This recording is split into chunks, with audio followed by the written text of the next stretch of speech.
Hi, my name is Rachel. Welcome back to another YouTube video. In today's video, I'm going to be taking you through a full secondary squat workout. And I started competition prep and starting out pretty light and conservative. Basically, when you're starting competition prep, it's usually at like 16 to 12 weeks out. I'm about 12 and a half weeks out. I started at 13 weeks. But you want to be still in a volume phase, the first training block, and then you go into your strength phase, and then you go into your peaking phase. You could kind of shorten it down if you're in somewhat of a strength phase and do a last minute prep, but it's best to give yourself at least 12 weeks. But anyways, today I just had a top triple, and it's an acclimation triple. Usually I have top sets, especially on my primary days, but this is a good way to not accumulate a lot of fatigue where I'm staying below RP5. So now it's just gonna help my back off sets feel even better. So now I'm gonna hop into my 3 sets of 6 high bar 179. One of the biggest changes I'm making with this competition prep, and I've actually done 13 other powerlifting competition preps over the past 9 years, which is insane to think about, but I'm changing my approach in the sense that I'm not trying to secure PRs each training block. Usually I would go for like a 3 rep max in the first prep training block, and then the second training block go for 2 rep maxes, and then the last training block go for those 1 rep maxes on the platform. But I'm really just trying to save everything for the platform and just secure the minimum number that I need to feel confident with my attempt goals. The squats are feeling super light, which is the point, especially week 1 and especially on secondary squat day. The goal is to just accumulate more volume to help build that solid base on squats and build the foundation, build the movement pattern, but not fatigue yourself to where you're not able to push your primary day as much.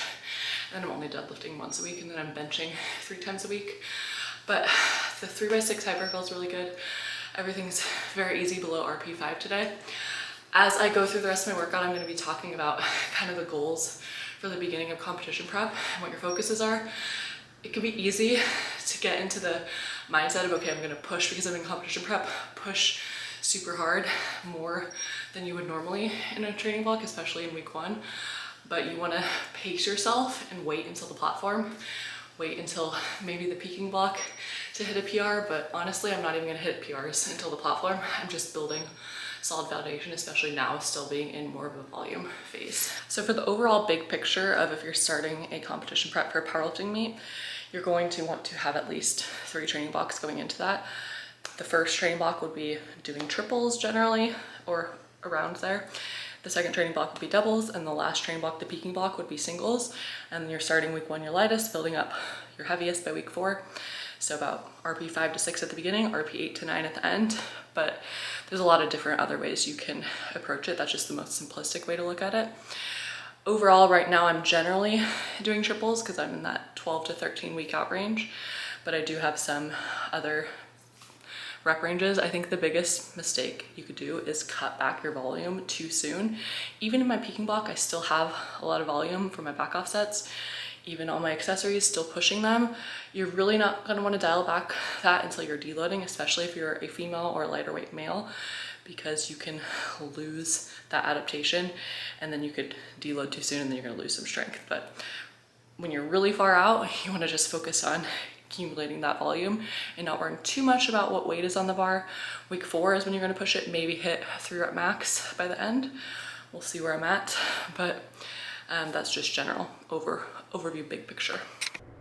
In off-season, it can be really beneficial to prioritize variations to the main lifts and even potentially take out the competition squat, bench, and deadlift. Maybe even, for example, do a Romanian deadlift instead of a competition deadlift. Just take it out completely for a season or change it to pause deadlifts. One thing that's actually worked really well for me in competitions in the past has been training pause squats really far on and then not moving to competition squats until the second to last training block. So sometimes that can be a strategy as well. I only have 3 accessories after squats today. First one, kind of like a secondary movement, barbell Romanian deadlifts, 3 sets of 10 at 225, and a little out of breath.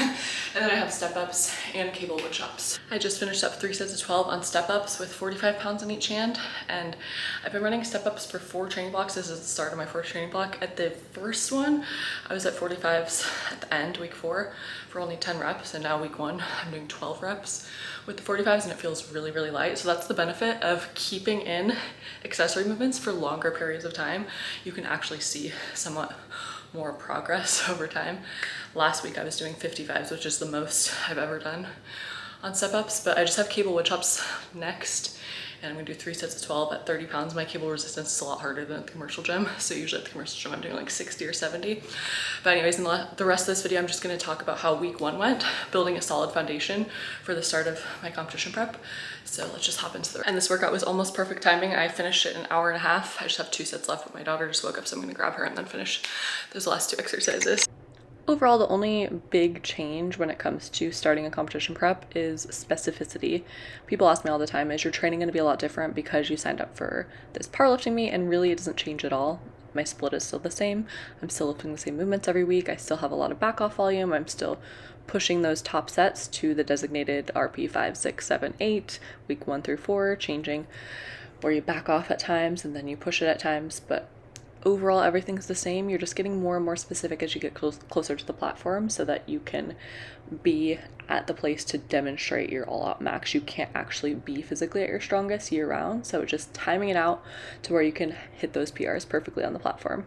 And for my most exciting top sets of week 1, I have my primary deadlift day, 3 reps at 305, primary bench, 3 reps at 135, and then primary squat was actually just a deload single at 215 because 2 days prior I hit a triple at 225 pounds, which was about RP 8 for me. So I only had 1 rest day to turn around before I changed my training split. Basically, it's lined up to where it's going to be in alignment with when the competition is, which is on Saturday. So I'm doing now primary squats on Saturday, primary bench on Sunday, and then primary deadlift on Monday. And then in the middle of the week, I have my secondary squat, tertiary bench on Wednesday, and then secondary bench on Thursday. But overall everything was really smooth about RP5. And I'm just going to show some more of my back offs, secondary movements, and accessory movements from week 1 of competition prep. This competition prep is slightly different than ones that I've done in the past, but overall it's pretty much the same. I'm still squatting twice a week, benching 3 times a week, deadlifting once a week.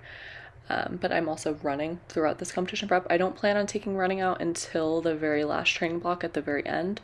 I'm still running twice a week at the moment. I have one just faster, literally just a mile, working on speed, making sure I could stay under 7-minute pace. And then I have one trail run where I'm doing anywhere between 2 and 4 miles. So nothing crazy on the volume, making sure that I'm not going to be affecting my lifting performance is the biggest thing. And then once I get into my peaking block, I'm only going to run once a week, and it's going to be at the very end of my lifting week, so that doesn't interfere with my training at all. And I'm really just keeping it in so I don't lose the adaptation. But at the very end, like probably the last 2 or 3 weeks, I'm just going to take running out completely. Still focusing on getting 10,000 steps a day at a minimum, and I'm also eating at least a caloric maintenance, trying to maintain my body weight at 145 pounds. So my calories have been averaging between anywhere from 3,500 to 3,800 the last 2 months that I've been tracking, and I've been maintaining my body weight the last 2 months too. So sometimes if it's a running day, I have to eat a lot more, but overall I'm focused on performance, fueling my body, and making sure that I'm recovering so that I can show up feeling healthy and strong on the platform. And like I mentioned, I'm not trying to approach this with like too intensive a mindset where I'm trying to PR. I'm really just trying to put in the work and stay true to the RPE, making sure that, this week 1, everything was a true RP5, week 2, RP6, week 3, RP7, week 4, RP8, saving the pushing PRs for the platform. But overall, that's all for today's video. Thank you for watching. Let me know what you want to see in future videos, and have a great rest of your day. I'll see you in the next one. Bye.